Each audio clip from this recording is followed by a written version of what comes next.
ប្រដៅខ្លួនឯងឲ្យបានកូនជាទីស្រឡាញ់មានការប្រព្រឹត្តដើម្បីកសាងខ្លួនឲ្យចម្រើនតាមគោលធម៌3ប្រការ1ប្រដៅខ្លួនឯងឲ្យបាន2អានខ្លួនឯងឲ្យដឹង3ប្រឹងខ្លួនឯងឲ្យដល់ក្នុងប្រការទី1គឺប្រដៅខ្លួនឯងឲ្យបានដោយសេចក្តីថាតាមប្រក្រតីមនុស្សយើងច្រើនតែមិនសូវបានប្រដៅខ្លួនឯង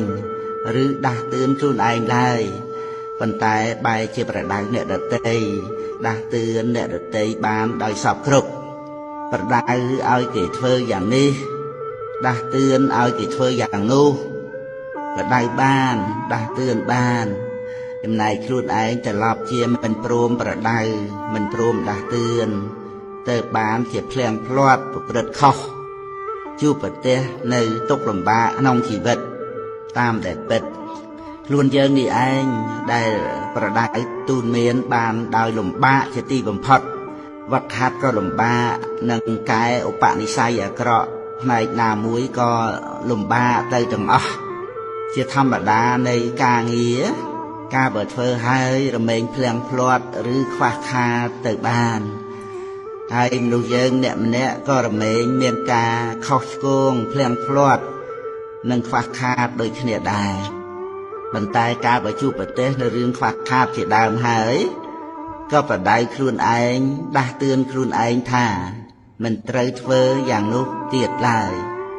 ជាយាមដាស់តឿនខ្លួនឯងជារឿយដូច្នេះរមែងធ្វើឲ្យគិតកែខៃដោះស្រាយ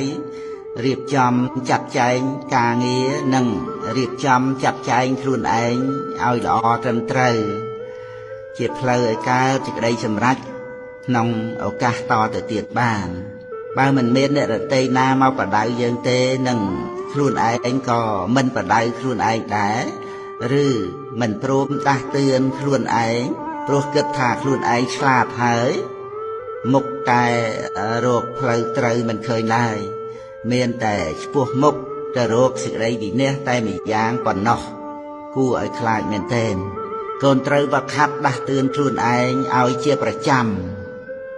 រាល់ថ្ងៃនឹងរងចាំឲ្យអ្នករតីគេមកដាស់តឿននោះពិតជាមិនសមគួរឡើយមានអ្នកណាគេមកយាមកូនហើយដឹងរឿងរ៉ាវរបស់កូនបានសពគ្រប់ទៅណាមួយផ្លូវចិត្តផ្លូវគំនិតដែលមិនមានរូបឲ្យគេឃើញទៀតដូច្នេះបើកូនដាស់តឿនខ្លួនឯងបានគឺជាការល្អបំផុតអត្តនាចោទយត្តានੰបដិមង្សេតមត្តនាសោអត្តគុតោសតិមាសុខੰតិខុវិហេហិសិអ្នកចូលចោទខ្លួនដោយខ្លួនឯងចូលពិចារណាខ្លួនដោយខ្លួនឯង